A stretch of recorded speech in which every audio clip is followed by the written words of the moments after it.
1881. The scars of the Civil War are still fresh in the Georgia red clay. For black women in the South, the New South looked a lot like the old one. Limited opportunity, systemic poverty, and the crushing weight of Jim Crow's early stirrings. But in the basement of Friendship Baptist Church, two white teachers from New England, Sophia Packard and Harriet Giles, were defying the odds. They had exactly $100 between the two of them and a vision: a school for black women. This is the backstory of how a struggling small black college for African American women would partner with one of the wealthiest men in the history of the world. This is the story of Spelman College.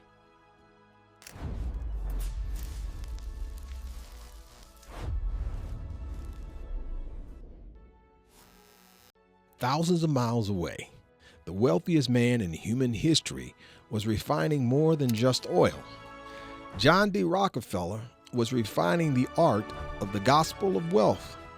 Today, we know Spelman College as the crown jewel of HBCUs, but its survival rested on a singular, unlikely alliance between two radical educators and the titan of Standard Oil. To understand the Rockefeller connection, we have to understand the desperation of 1881. Packard and Giles weren't just socialites. They were members of the Women's American Baptist Home Mission Society. They saw education as a form of liberation. They started the Atlanta Baptist Female Seminary with just 11 students. Most were former slaves, all were hungry for literacy, but the basement was flooding, the coal was running out, and the respectable white society of Atlanta wanted them to fail. By 1882, the school was bankrupt. Packard and Giles needed a miracle. They headed north on a fundraising tour that would change history. Why would the man who monopolized 90% of American oil care about a tiny seminary for black women in Georgia? Rockefeller was a devout Northern Baptist. He believed his wealth was a gift from God and he was merely its steward.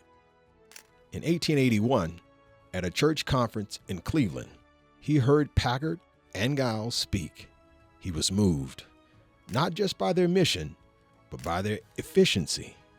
Rockefeller hated waste. He saw two women doing the impossible with nothing, and he saw a blue chip investment for the soul. He emptied his pockets that day, giving them all of the cash he had on him. But it was only the beginning. In 1884, Rockefeller visited the school's new site, a former Union Army barracks. He was so impressed by the students' discipline that he paid off the school's entire debt. The partnership became official. In honor of his wife, Laura Spelman, Rockefeller, and his parents, who were staunch abolitionists, the school was renamed Spelman Seminary. Rockefeller's money did more than just buy bricks, however. It provided a shield. His name brought a level of untouchable prestige that protected the school from racial violence that targeted many black institutions of the time.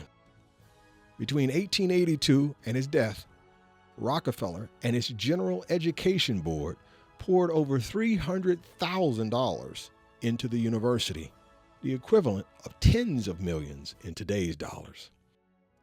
He didn't just fund it, he micromanaged the quality. He wanted the best laboratories, the best teachers, and a standard of excellence that rivaled Ivy League institutions of New England. It's a complex narrative. A fortune built on the ruthless crushing of oil competitors was the same fortune that built a sanctuary for black female intellectuals. By 1924, the seminary became Spelman College. Today, it stands as a testament to what happens when radical grassroots vision meets massive strategic capital. So when you walk under the archways of Rockefeller Hall today, you aren't just seeing the name of a tycoon.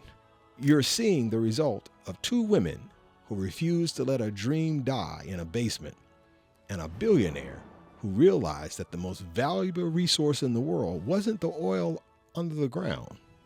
It was the minds of women in that classroom. This was the founding of Spelman College, a story of faith, oil, and the enduring power of education. Keep watching for more mini documentaries that define the African American experience. I'm your host, Jay Packer, and you've been watching The Backstory.